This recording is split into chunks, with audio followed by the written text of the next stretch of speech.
ম্যাজিকের নকল করতে গিয়ে বহু মানুষ তার নিজের পা ফালি করে ফেলেছে, তাতে আমার কিছু যায় আসে না, নকল করুক করতে পারলে, কিন্তু নকলটা নকলের মতন হয়ে ওঠে না। আসলে আমি সেই কাজ দিতে পেরেছি মানুষকে, তাই বুঝি মানুষ নকল করে। নাহলে দীর্ঘ 17 বছর মিডিয়াতে লাইভ অনুষ্ঠান দিনের পর দিন করে আসা, কালো চুল সাদা হয়ে গেছে, ছিল কচি কালো ছিলাম, ছোট্ট বাচ্চা ছেলে, 17 বছর আগে মিডিয়াতে এসছিলাম, আর আজকে অনেক বুড়ো হয়ে গেছি। যখন ছোট এসছিলাম তখন একটা অনুষ্ঠান করতাম আমি মঙ্গলবার বিকেল 5:45, এখন যেটা 5:30-35 হয় মঙ্গলবার। সেই অনুষ্ঠান যখন আমি করতে আসতাম, তখন যেহেতু আমি তান্ত্রিক তন্ত্রের সম্বন্ধে জানতাম, বংশ পরম্পরায় গুরুকুল থেকে তন্ত্র শিখে এসেছি, তন্ত্র জানি, প্র্যাকটিস করে এসেছি, তো তন্ত্র দেখাতাম। তখন বহু বহু জ্যোতিষের গাত্র জ্বালা লাগতো, এভাবে তন্ত্র দেখানো যাবে না। আজকে কিন্তু কোনো মায়ের লালের ক্ষমতা নেই অশোক মহারাজকে বলে এভাবে তন্ত্র দেখানো যাবে না, কারণ সেই জ্যোতিষগুলোকে তান্ত্রিকে পরিণত করে দিয়েছে অশোক মহারাজ। তার তন্ত্রের ঠেলায় সেই জ্যোতিষগুলো এখন নিজেদেরকে তান্ত্রিক বলতে শুরু করেছে। সেই তন্ত্র মানুষের জীবনকে এত সাফল্য দিয়েছে যে আজকে সেই মানুষগুলো পরিবর্তন ঘটে গেছে, সেই মানুষগুলো আর জ্যোতিষের কাছে নয়, তান্ত্রিকের কাছে যেতে শুরু করেছে। তন্ত্র মানুষের জীবনে চটজলদি রেজাল্ট দিতে পারে, যা জ্যোতিষ কোনোদিনও দিতে পারবে না। জ্যোতিষ কোনোদিনও বশীকরণ করতে পারবে না, জ্যোতিষ কোনোদিনও মারণ বিদ্বেষণ উচ্চাটন করতে পারবে না, এটা তন্ত্রই পারবে। এই তন্ত্রের দুনিয়ায় যারা যারা পা দিয়েছে আর সঠিক তান্ত্রিকের কাছে যারা যারা গেছে, তারা কিন্তু কোনোদিনও খালি হাতে তাদের কাছ থেকে ফেরত আসে। দুনিয়াতে একমাত্র তান্ত্রিক আমি, এ কথা কোনোদিনও বলবো না। দুনিয়ার সর্বশ্রেষ্ঠ তান্ত্রিক আমি, তাও আমি বলবো না। কিন্তু আমি একটাই গর্ব বারংবার ভাবে অনুভব করে থাকি এবং গর্বে বুক ফলে যে বংশ পরম্পরায় তন্ত্র শিখেছি, সঠিক গুরুকুলদের কাছ থেকে সঠিক তন্ত্র শিখেছি, আর শিখেছি বলেই কিন্তু আজকেও অন মিডিয়া বলো, আর এই মিডিয়া অন মিডিয়া কি করে হচ্ছে, কারণ আমি সেই সময় অত লোকের সামনেতেই কাজ করেছি, অত লোকের সামনে কিন্তু তন্ত্রকে বারংবার ক্রিয়া করে দেখিয়েছি যে তন্ত্র কিভাবে কাজ করে, তন্ত্র মানুষের জীবনকে কিভাবে কি দিতে পারে, এবং তন্ত্র মানুষের জীবনকে কি দিয়ে এসেছে, সেটা বারংবার কিন্তু আমি প্রমাণ করেছি। আর সেই প্রমাণ করতে পেরেছি বলে, সাফল্য পেয়েছে বলেই কিন্তু আজও মানুষ ভিড় করে আসে মা লক্ষ্মীর দরবারে, বারংবার বলে ব্ল্যাক ম্যাজিক আমি প্রয়োগ করতে চাই। দেশ নয় বিদেশ থেকেও মানুষ আসে। সময় ছিল না। মজার বিষয় তোমাদের সঙ্গে একটা জিনিস শেয়ার করি। আমি 24 তারিখে, গত মাসের 24 তারিখ তারাপীঠে বেরিয়েছিলাম কৌশিকী অমাবস্যার জন্য, 24 তারিখ বিকেল বেলার দিকে। তো 24 তারিখ সকাল বেলা দিল্লির থেকে একজন ক্লায়েন্ট দেখাতে এসছে এবং বিনা বুকিং এ, আমি কিন্তু তাকে দেখতে পারিনি, সময় ছিল না। আমি তাকে পত্র পাঠ বলেছি আপনি বাড়ি যান। সে আবার সন্ধ্যে 6টার ফ্লাইটে রিটার্ন করে গেছে। আমি পারলে দেখতে পারতাম, কিন্তু আমার কাছে সেই সময় ছিল না। ক্রিয়ার ক্ষেত্রে চাপ ছিল ক্লায়েন্টদের এত, যে আমার কাছে সেই দিল্লির থেকে আসা সদূর ওই ভিন রাজ্য থেকে আসা মানুষটাকেও আমি সময় দিতে পারিনি, কারণ তিনি বুকিং করে আসেননি। বুকিং করলে আমি তাকে সেই সময়টা অবশ্যই দিতে পারতাম। ঠিক সেরকমই তোমরা যারাই আসবে আমার কাছে, বুকিং করে আসবে 9831734253, 9903404493, এই দুটি মোবাইল নাম্বার রয়েছে, এই দুটি বুকিং নাম্বার, চেম্বারের নাম্বার। একটাই চেম্বারে পাবে, সেটা হচ্ছে দমদম এয়ারপোর্ট 2.5 নম্বর গেট কুলিনপল্লী। বাইরে এই মুহূর্তে কোনো চেম্বারে পাবে না, তাই বাইরের কেউ কিন্তু কখনোই ভাই আশা করো না অশোক মহারাজ বাইরে যাবে, কারণ এখন আর আমার কাছে সময় নেই বাইরে যাওয়ার। তোমাদের চাপে আমি বাড়িতেই নাজেহাল হয়ে যাচ্ছি। জয় মা, জয় মা রক্ষিণী। কে আছো সঙ্গে? জয় মা রক্ষিণী, আমি হুগলি থেকে বলছি। আমি কি ছেলের ব্যাপারে জানবো? মাগো, ছেলের নাম কি? ছেলের নাম Sangeet Bandyopadhyay. Date of birth? জন্মবার বৃহস্পতিবার। ডেট অফ বার্থ মানে তারিখ, মাস, সময়, সাল? ডেট অফ বার্থ 16ই নভেম্বর 2000 সাল। 16ই নভেম্বর 2000 সাল, তাই তো? হ্যাঁ, শুধু 2000। হ্যাঁ হ্যাঁ। কটার সময় জন্মেছিল? রাত্রি 9টা 20। রাত্রি 9টা 20-তে। কোথায় জন্মগ্রহণ করেছিল মা? ও বর্তমানে। ওর জন্মবার হচ্ছে বৃহস্পতিবার, তাই তো মা? হ্যাঁ হ্যাঁ, বৃহস্পতিবার। কর্কট রাশি, কর্কট লগ্নে জন্ম, পুষ্যা নক্ষত্রে ষষ্ঠী কৃষ্ণপক্ষ তিথিতে। ওর গণ হচ্ছে দেবগণ।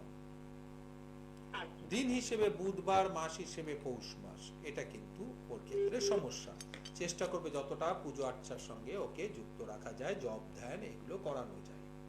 জীবন দশায় অনেক ভুল করবে, যে ভুলের মাসুল ওকে সারা জীবন গুনতে হবে। এবং মানুষের সঙ্গে খুব সাবধানে যদি কথা না বলে, খুব তাড়াতাড়ি কথা বলে, তাহলে দেখবে এখানে মানুষের সঙ্গে ওর কিন্তু বাক বিতণ্ডটা, অর্থাৎ কথা কাটাকাটি অনেক বেশি দেখা দেবে। মাথা, গলা, পেট দিয়ে কিছু সমস্যা দেখা দিতে পারে, আর সাংসারিক জীবনে আর আয়ের জায়গায় সমস্যার সৃষ্টি হবে। আর ক্যারিয়ারটা চাকরি পাবে? আয়ের জায়গায় সমস্যা আছে তোমার। বৃহস্পতি শনির সঙ্গে, শুক্র রাহুর সঙ্গে কাল সর্পযোগ সৃষ্টি করেছে না। কাল সর্পযোগ হওয়া মানে হচ্ছে কি, পরিশ্রম অনেক বেশি, রেজাল্ট সেইভাবে আর পায় না। তাই তোমার সন্তান থেকে পরিশ্রম প্রচুর করে যাচ্ছে, বাট সেইভাবে আর রেজাল্ট পেয়ে উঠছে না। তাই হচ্ছে তো? তাই হয় কি মা? জোরে বলো, শুনতে পাচ্ছে না। সেটা হচ্ছে, তাই তো? অনেক অনেক স্বপ্ন বা অনেক প্ল্যানিং ওর মাথায় রয়েছে, কিন্তু সেগুলো কোনো কার্যকর করে উঠতে পারে না। তাই হয়তো?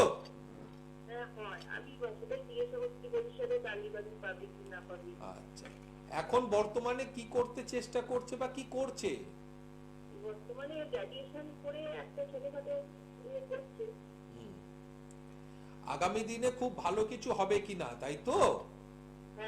মা একটুখানি অবশ্যই হবে ওর ভালো।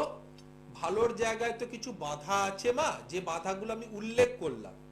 কাল সর্পযোগ যখন কোনো মানুষের থাকে, তখন তার জীবনে ভালো পুরো আসে না, হ্যাঁ, অনেক দেরিতে আসে। এবং তার সঙ্গে সঙ্গে শত্রু ঘরে শুক্র কেতু বসে আছে, তাই ওর গুপ্ত শত্রু প্রচুর থাকবে এবং আত্মীয় স্বজন দ্বারা কিন্তু ক্ষতি হবে। তো এই জায়গাগুলো যদি ঠিক করিয়ে রাখতে পারো, তাহলে তো ওর জীবনে ভালো হবে, তা না হলে ওর জীবনে ভালো হবে না। কি বললাম বুঝতে পেরেছো মা? আত্মীয় স্বজন দ্বারা ওর ক্ষতি হবে, জীবন দশা তন্ত্রোক্ত উপায়ে ক্ষতি আছে, শত্রু দ্বারা ক্ষতি আছে, এবং কিছু গ্রহদোষ আছে। এগুলোর যদি প্রতিকার করিয়ে নিতে পারো, তাহলে আগামী দিন ওর জন্য ভালো হবে। আর যদি এর প্রতিকার না থাকে, তাহলে আগামী দিন ওর জন্য ভালো হবে না। বর্তমান অবস্থায় আগামী আরো বেশ কিছু মাস মানুষ দ্বারা ক্ষতি হওয়ার সম্ভাবনা রয়েছে। এই সময় যেন একটু সাবধানতা অবলম্বন করে, তা না হলে আর্থিক হানি, সম্মান হানি, স্বাস্থ্যহানি সবকিছুই ঘটবে। ঠিক আছে মা? ঠিক আছে। জয় মা, জয় মা লক্ষ্মী। সামনের মহাযোগ মহাতিথি চলে এসছে। হয়তো আমি এরপরে লাইভে আসতেই পারলাম না, কাজের চাপে। এই যে ফোনের চাপ দেখছো, পুরো বলে উঠতে পারি না, সেরকম এই কাজের চাপও কিন্তু থাকে। তা সেই লাইভ অনুষ্ঠানে আমি নাও আসতে পারি। তাই আজকে এই যে 3টে অনুষ্ঠান পর পর করে গেলাম, এটাই অনেক বেশি চলবে। কৌশিকী অমাবস্যার যজ্ঞগুলো চলবে। আমি কেন যজ্ঞগুলো বারবার চালাই জানো? একটাই কারণে, যজ্ঞগুলো সম্বন্ধে বোঝো। দেখো আমি কি ধরনের তন্ত্র ক্রিয়া করি, সেই ক্রিয়াগুলো সম্বন্ধে জ্ঞান থাকা দরকার। অন্য 10 জন তান্ত্রিকের কাছে গেছো, টাকা দিয়েছো, অমুক দিন আসুন কবজ নিয়ে যাবেন এরকম বলেছে, তাদের সঙ্গে তোমার সেই রকমই হয়তো দেখেছো। কিন্তু আমার দুনিয়ায় এই যজ্ঞগুলোতে উপস্থিত থাকতে হবে, আমার দুনিয়ায় কাজগুলোই উপস্থিত থাকতে হবে। তার কারণ আমি ঠকানোটা পছন্দ করি না। বংশ পরম্পরায় তন্ত্র শিখেছি, সঠিক গুরুকুলের থেকে তন্ত্র এসছে আমার দুনিয়াতে। তাই আমার দুনিয়াতে তন্ত্র দিয়ে ঠকানোর জায়গা নেই। সঠিকভাবে সঠিক নিয়ম মেনে ক্রিয়াগুলো করতে হবে। মাথায় দেখবো হঠাৎ করে এক একজন ফট্টি বেঁধে ফেলে। এই ফেট্টি কোনো কাজের নাই। কি আমি ক্রিকেট খেলতে নামছি, ব্যাডমিন্টন খেলতে নামছি, মাথায় একটা চওড়া ফেট্টি বেঁধে ফেললাম? পুরো মাথাটাকে ঢাকতে হয়। এখন তো তান্ত্রিকরা তাই করে ওঠে না, মাথা গলায় একটা গিট বেঁধে দিল, ব্যাস আমি তান্ত্রিক হয়ে গেলাম, গলায় 4টে মালা পরে ফেললাম, হয়ে গেলাম তান্ত্রিক। আর এখন তো প্রোডাকশন হাউস আছেই, এমনিতেই 6 মাস বাদে বাদে একটা করে তান্ত্রিক পাঠায়। সম্রাট, আচার্য সবকিছু তো সৃষ্টি করে আর একদম পাইকারি ভাবে মার্কেটে পাঠাতে থাকে। কিছু বছর পর দেখবেন কারে মজার বিষয়, ক্লায়েন্টের থেকে বেশি তান্ত্রিক সৃষ্টি হয়ে যাবে। তখন দেখবেন কারে নিজের সব ক্লায়েন্টরা সবাই তান্ত্রিক আর সবাই নিজেই কাজ করছে। যাই হোক, ব্ল্যাক ম্যাজিক এত সহজ নয়। ব্ল্যাক ম্যাজিকের কাছে ক্রিয়া করতে হলে অটুট বিশ্বাস, ভক্তি, ধৈর্য, শ্রদ্ধা নিয়ে আসবে। মা রক্ষিণীর দরবারে যারা যারা এসছে আর ব্ল্যাক ম্যাজিক প্রয়োগ করিয়েছে, অটুট বিশ্বাস, ভক্তি, ধৈর্য, শ্রদ্ধা নিয়ে থেকেছে, রেজাল্ট পাইনি একটুও, এ হয়নি আর কোনোদিনও হবেও না। সঙ্গে কে আছো? জয় মা রক্ষিণী। হ্যালো,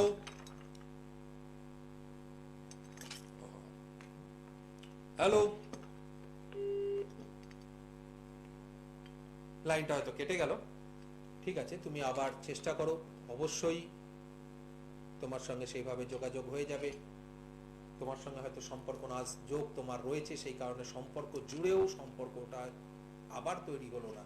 নিজের হরস্কোপ যদি থাকে তাহলে সেই হরস্কোপ দেখে নেবে, শুক্র অবশ্যই খারাপ আছে। জয় মা, জয় মা রক্ষিণী, কে আছো সঙ্গে? জয় মা রক্ষিণী, কে আছো, কে বলছো?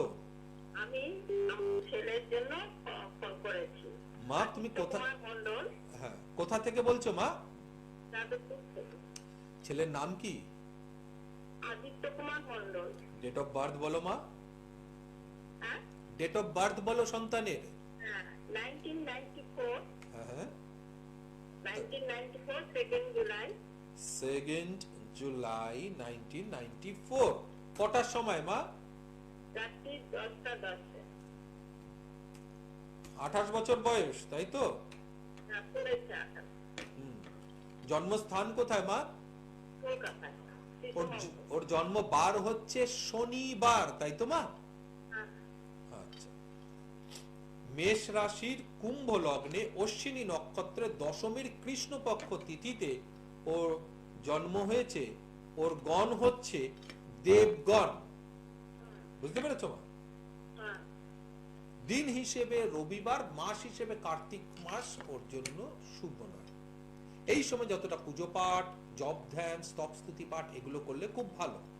রবিবারের জায়গা যখনই আমি কাউকে দেখেছি তখন একটা সমস্যা তার দেখেছি, সেটা হচ্ছে নিজের জীবনকে তৈরি করতে গিয়ে বারংবার হোঁচট খেতে হবে। হ্যাঁ। কোনোভাবেই কিন্তু সেই জায়গাটা তৈরি করে উঠতে পারবেন, এবং কর্মজীবনে বসেদের সঙ্গে সমস্যা থাকবে, গুরুজনদের সঙ্গেও সমস্যা, কর্মজীবনে বসেদের সঙ্গেও সমস্যা থাকবে। একদম। এবং যত ভালোই যাই করুক না কেন কিছু না কিছু বদনাম ওর মাথায় লাগবেই লাগবে। একদম। তাই হচ্ছে কি মা? নিষ্ঠা করে কাজ করে কিন্তু বদনামটা এসে যায়। বদনাম এসে যায়।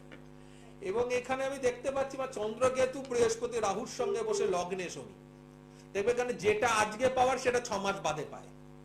হ্যাঁ, তাই হয় কি? হ্যাঁ, এবং পায় না, পায় না। পায় না। এবং তার থেকে আরেকটা জিনিস দেখো, ও যে ধরো যে কাজটা করছে, যতটা পরিশ্রম করে করছে সেই অনুসারে একটা মাইনে হওয়া উচিত, ও মাইনেটা কিন্তু তার তুলনায় সঠিক পাবে না। একদম লো। হ্যাঁ, তাই হয়তো মা? হ্যাঁ। এবং মানসিক দিক দিয়ে কিন্তু ও খুব ব্যাধিগ্রস্ত, অর্থাৎ মনের দিক দিয়ে অনেক বেশি আঘাতগ্রস্ত, ডিস্টার্ব হয়ে রয়েছে। তাই হয়েছে কি? একদম, একদম। কি জানতে চাইছো মা আমার থেকে বলো? বিয়েটা হচ্ছে না। মাগো কাল সর্প বসে আছে, চন্দ্র কেতুর সঙ্গে, বৃহস্পতি রাহুর সঙ্গে, শুক্র তোমার জলরাশিতে বসে আছে, এর কি প্রতিকার করা আছে? প্রতিকার করা আছে কিন্তু কইছি তো হচ্ছে না। তাহলে মা সেটা প্রতিকার নেই। এবার তুমি আমাকে বলো, এই প্রতিকার গুলো অনেকগুলো যজ্ঞের মাধ্যমে, অনেকগুলো ক্রিয়ার মাধ্যমে হয়েছিল কি? সেটা আমি বলতে পারবো। তার মানে নিজে ছিলে না, তাই তো? হ্যাঁ, তাহলে তোমার কিছুই হয়নি, কারণ প্রত্যেক ক্রিয়াতে যদি নিজের ক্রিয়াতে নিজে উপস্থিত না থাকো, যেটা সাবধান করি আমি তোমাদেরকে, সেটা যদি নাই থাকে তাহলে কি করে হবে? এই যে কবচ, কবচটার সঙ্গে যে মন্ত্র জপ, সেটা কি চলছে? না। আচ্ছা, এই কবচটা কি সঠিক নিয়মে ভোরবেলা 6টার সময় ধারণ করা হয়েছিল, সূর্য উদয়ের সময়? না। উত্তর দিকে বা পূর্ব দিকে মুখ করে কি এই কবচটা ধারণ করা হয়েছিল? উত্তর দিকে মুখ ছিল। সকাল 6টায় না। স্নান করে ধোয়া জামা কাপড় পরে ধারণ করার কথা ছিল, সেটা কি হয়েছে? হ্যাঁ, 9টার সময়। সকাল 9টায় সেটা করলে তো হবে না, সেটা তো সকালবেলা 6টায় করতে হবে। এবং এই কবচ ধারণ করার সময় নাম গোত্র মনের ইচ্ছে বলে ধারণ করেছিল? না তো, এমনি শোধন করেছিলাম। শোধন তো ছেড়ে দাও তো, যিনি দিচ্ছেন তিনি তৈরি করেই দেবেন পুরো কবচটা, কিন্তু নিয়ম অনুসারে প্রথম না তিনি নিয়ম বলেছেন, তার মানে তিনি নিয়ম জানেন না, তাই বলেননি তোমাদেরকে। আর নিজেরা উপস্থিত ছিলে না, যেভাবে দেখো এই যে ক্লায়েন্টরা যে যজ্ঞে বসে আছে, টিভিটা তুমি দেখলে দেখতে পাবে, এই যে আমাকে ধরে ক্লায়েন্ট বসে আছে যজ্ঞে, এরকম ভাবে যজ্ঞে উপস্থিত তো ছিলে না, তাই তো? দেখেছি আপনার এইসব হয়। হ্যাঁ, এইভাবে তো যজ্ঞ করাওনি, তাই কি? না, আমি জানিনি। তাহলে তোমার ঠকে গেছো।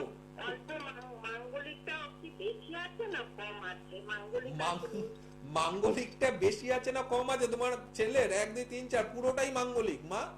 হ্যাঁ, তোমার সন্তান পুরো, অসুবিধা নেই। হ্যাঁ ধারণ করলেই। না মা, একদম ওটা ঠকানোর কথাবার্তা মা। অল্প বেশি বলে কিছু হয় না, যোগ যোগ আচ্ছা যোগ যোগ। মাঙ্গলিকে কি হয়? শত্রু বাড়ে, অ্যাক্সিডেন্ট, রক্তপাত, অপারেশন, চোটাঘাত লাগা, জয়েন্ট পেন, মাইগ্রেনের প্রবলেম, রক্ত নিয়ে সমস্যা, শত্রু দ্বারা হানি, বাস্তু দোষ, কর্মে বাধা, সাফল্য না পাওয়া, স্থায়ী কর্ম প্রাপ্তির ক্ষেত্রে সমস্যা, বিবাহে বাধা, বৈবাহিক জীবনে অশান্তি, বিবাহ বিচ্ছেদ, এইগুলো তৈরি করে। তো এই প্রতিকারগুলো যে তুমি করিয়েছো সেটা সঠিক হয়নি, যার ফলে ও রেজাল্ট পাচ্ছে না। আর এই রেজাল্ট না পাওয়া মানে সামনের দিন কিন্তু ওর জন্য ভালো নয়।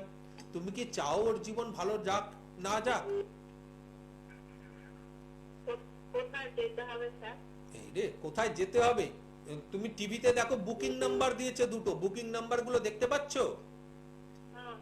9903449493 9831734253, এই যে দুটো নাম্বার রয়েছে, এই দুটো বুকিং নাম্বার। আমি একটাই চেম্বার বর্তমানে করার সময় পাচ্ছি, সেটা দমদম এয়ারপোর্ট 2.5 নম্বর গেট পুলিনপল্লীতে। এই চেম্বারে তুমি এসে যোগাযোগ করবে, বুকিং নাম্বারে বুকিং করে সন্তানের প্রতিকারগুলো সঠিকভাবে করিয়ে নাও মা।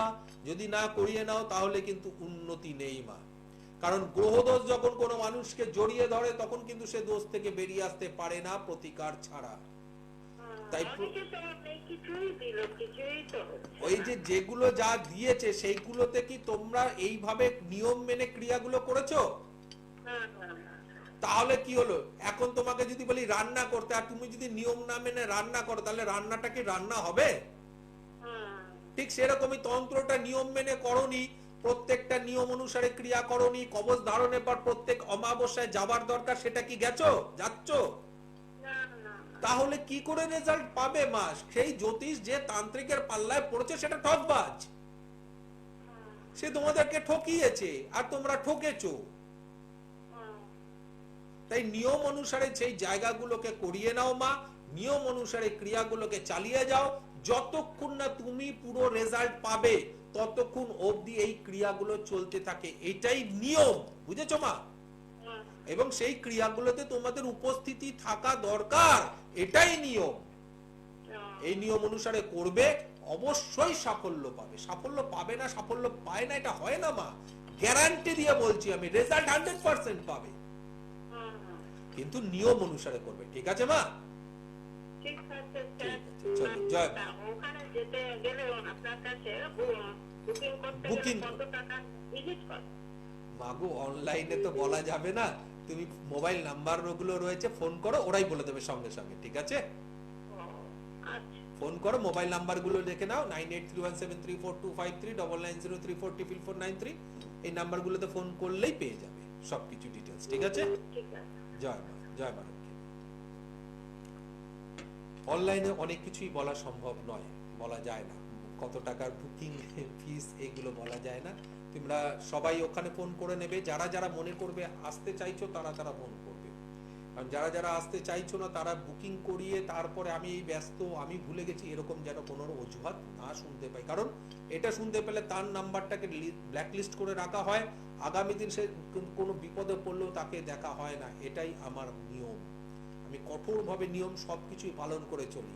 তাই আমার কাছে যারা যারা ক্রিয়া করিয়ে অনুপস্থিত হয়ে গেছে, পর পর কাজগুলোতে আসেনি, তাদের নাম কিন্তু দেখবে বাইরে গিয়ে ঝোলানো আছে। এতদিনের এত লোক মানুষ আসেননি, তাদের তাদের কাজ এই সমস্যা তৈরি হয়েছে। তাই রেজাল্ট, কারণ আমি রেজাল্ট দেওয়ার দায়িত্ব নিচ্ছি, তাহলে তুমি তোমার কাজে আসবে না কেন? যতদিন না তুমি তোমার রেজাল্ট পাচ্ছ ততদিন ক্রিয়াগুলো করে তোমাকে রেজাল্ট দেওয়ার দায়িত্ব আমার। কবচ ধারণের পর মন্ত্র জপ করার সাথে সাথে প্রত্যেক 10 দিন অন্তর আমার নিয়ম হচ্ছে ফোন করে জানাবে তুমি কি রেজাল্ট বুঝছো। খারাপ ভালো যা ইচ্ছা আছে সেটাই তুমি জানাবে। প্রত্যেকটা অমাবস্যায় লিখিতভাবে তুমি কিন্তু জমা করবে যে তুমি কেমন আছো। বিভিন্ন যজ্ঞের সামগ্রী দিয়ে বিভিন্ন রকম যজ্ঞ হয়, বিভিন্ন রকম। এই যে তুমি এই মুহূর্তে যারা দেখছো, যেটা ব্ল্যাক ম্যাজিকের একটা বড় পার্ট, পুতুল তন্ত্র ক্রিয়া, এই যে পুতুলের উপর তন্ত্রক্রিয়া করা হয় এবং তার সাথে সাথে কঙ্কালীকে কারণ দেওয়া প্রদান করা হচ্ছে। এই যে দেখবে এখানে এই মুহূর্তে তোমরা দেখবে কঙ্কালীকে কারণ দিচ্ছে এবং সে কারণ পান করে নিচ্ছে, এবং অত শয়ে লোক, হাজার হাজারের লোকের সামনেই ক্রিয়া করেছে। আমি কিন্তু কখনো লুকিয়ে কোনো ক্রিয়া করিনি। এটি কৌশিকী অমাবস্যায় তারাপীঠ মহা শ্মশান ভূমিতে রাত 3টের সময় এই ক্রিয়া। যদি বিশ্বাস না হয় তারাপীঠে যারা যারা গেছে দেখে নিতে পারো। তো সেই সময় অত লোকের সামনে এই ক্রিয়া করার সাহস কার থাকবে? যিনি জানেন তার থাকবে। আমি জানি আমার আছে, তাই আমি এই ক্রিয়া করেছি। আমি লোক দেখানোর জন্য ক্রিয়া করাইনি। ক্যামেরা বন্দি শুটিং হয়েছে আলাদা বিষয়, বাট শুটিং করার জন্য শুধু ক্রিয়া, লোক এমনি এমনি সেটাও নয়। আমি ক্লায়েন্টদের জন্য ক্রিয়া করেছি, সেই সময় যে ক্রিয়া করছি সেটা শুটিং হয়েছে, সেটা ক্যামেরা বন্দি হয়েছে, এবং সেইগুলোকে তোমাদের সামনে তুলে ধরেছি। কারণ দেখো, আমি এইভাবে ক্রিয়া করি। এই ক্রিয়ার ভাব যদি না জানো, মাথার ভিতর যদি না থাকে, তাহলে সবসময় মনে হবে ও তো পয়সা দেবো আর যজ্ঞে বসবো না, ও পয়সা দেবো মন্ত্র জপ করবো না, পয়সা দেবো কবচ ধারণ করবো না। এই যে মনের ভিতর ঘুরবে, সেটা কিন্তু ভুললে আমার কাছে আসা চলবে না। আমার কাছে আসতে গেলে অটুট বিশ্বাস, ভক্তি, ধৈর্য, শ্রদ্ধা নিয়ে আসতে হবে। প্রত্যেকটা কাজে নিজেকে নিজের কাজে বসতে হবে। নিজে যদি নিজের কাজে না বসো, তাহলে কি করে তোমার সাফল্যটা হবে? কবচটা যে ধারণ করেছো, মন্ত্র জপ যদি না কন্টিনিউ করো, তাহলে কবচটা কিভাবে কাজ করবে? পাওয়ার রিচার্জ হবে কি করে?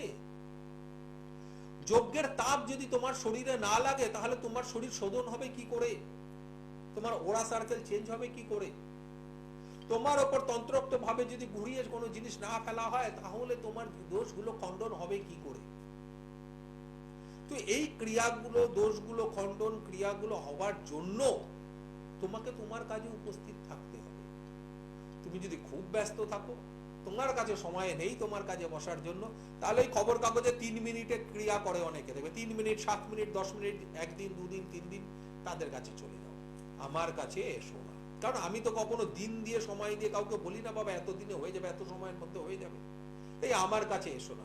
আমি একটাই জিনিস বলি, ব্ল্যাক ম্যাজিক আমি জানি, তার প্রয়োগ আমি করি। প্রত্যেকটা প্রয়োগ তোমার জন্য করব। যতক্ষণ না রেজাল্ট বেরোবে, ততক্ষণ অবধি প্রয়োগ করে রেজাল্ট তোমার হাতে তুলে দেওয়ার দায়িত্ব আমার।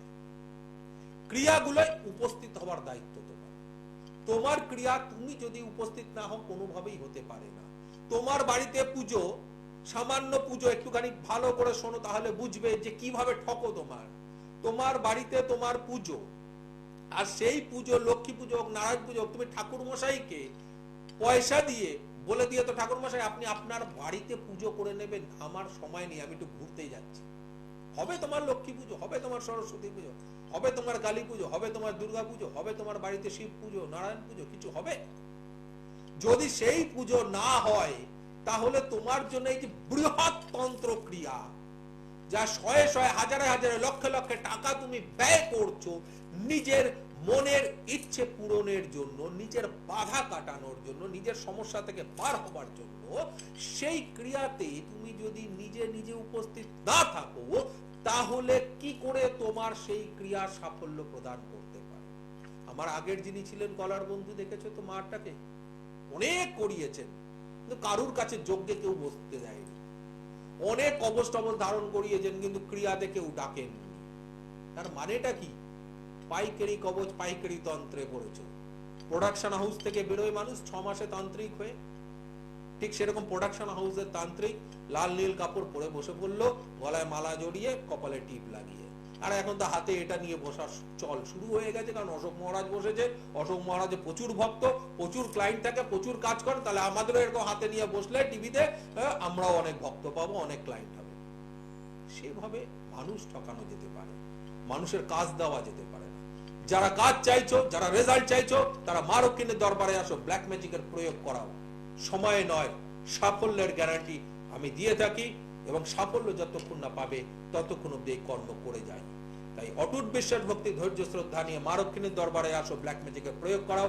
কখনো খালি হাতে ফেরত যাবে না, এবং কখনো খালি হাতে কেউ ফেরত যায়ও না। আজকে এখানে শেষ করলাম। জয় মা, জয় মা রক্ষিণী। মা রক্ষিণী তোমাদের মঙ্গল করুন। জয় মা।